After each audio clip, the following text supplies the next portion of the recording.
ഓ, ഈ പാതിരാത്രിക്കൊക്കെ ഇതാരും വിളിക്കുന്നത്? ഇവിടുത്തെ സിവിൽ സപ്ലൈസിൽ ആളില്ല. 13 സ്റ്റാഫിനകത്ത് 3 സ്റ്റാഫുകൾ. അതാണ് ഞാൻ ചോദിക്കുന്നത് സാറിന്റെ അടുത്ത്. അത് അവരങ്ങ് കൂട്ടിക്കൊള്ളും. ആളില്ലെങ്കിൽ പിന്നെ പ്രയാസമാണെങ്കിൽ അവരങ്ങ് കൂട്ടിക്കൊള്ളും. എന്താണ് അല്ല എന്തെങ്ങനെയൊക്കെ പറയണേ? പിന്നെ ഞാൻ എങ്ങനെയൊക്കെ പറയണം? അല്ല ചോദിക്കുന്നത്, സാറിന് വിളിക്കുന്ന ഒരേ ഒരു സാറ് ഞങ്ങളുടെ MLA ആണോ അല്ലയോ?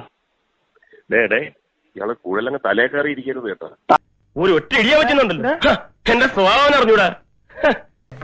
മനുഷ്യരെ കുറച്ചൊക്കെ ഒരു ഇതൊക്കെ വേണം. സപ്പോസ് എന്തെങ്കിലുമൊക്കെ വേണം.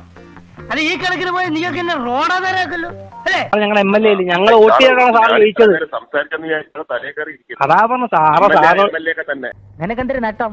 ഇത് നിന്റെ മൂപ്പിലാന്റെ വകയല്ലല്ലോ, സർക്കാരേ അല്ലേ. ഈ കെട്ടിടം കണ്ടല്ലേ ഞങ്ങളും വീണത്.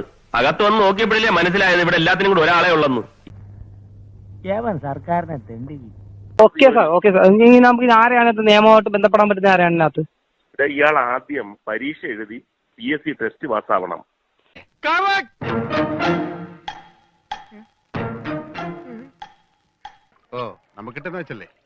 കിട്ടേണ്ടതൊക്കെ കിട്ടിയല്ലോ, സമാധാനമായല്ലോ. ഞങ്ങൾ വോട്ട്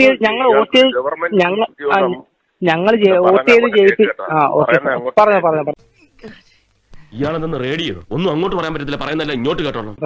ഗവൺമെന്റ് ഉദ്യോഗം MLA വിചാരിച്ചാൽ നടക്കുമെങ്കിൽ പിന്നെ MLA ഒക്കെ ഏത് ലെവലിൽ നിൽക്കേണ്ട ആളാണ്? നീ എന്ത് തേങ്ങയാടി പറയുന്നേ? എനിക്കൊന്നും മനസ്സിലാവുന്നില്ലല്ലോ.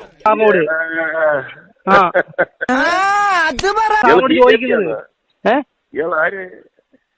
എന്തോ BJP ആണോ ഇയാള്? നമ്മള് രാഷ്ട്രീയത്തിൽ പിച്ച വെച്ച് നടക്കല്ലേ, ചിലപ്പോ അവിടെ എവിടെയും തട്ടി മുട്ടി വീണെന്നിരിക്കും. ഏതായാലും പറ്റിയേ പറ്റി. ഇനി ഒരു അബദ്ധത്തിലും ചെന്ന് ചാടാൻ നോക്കിയാൽ മതി. അവ ശരി, വൈകിട്ടാണോ? ഓക്കെ.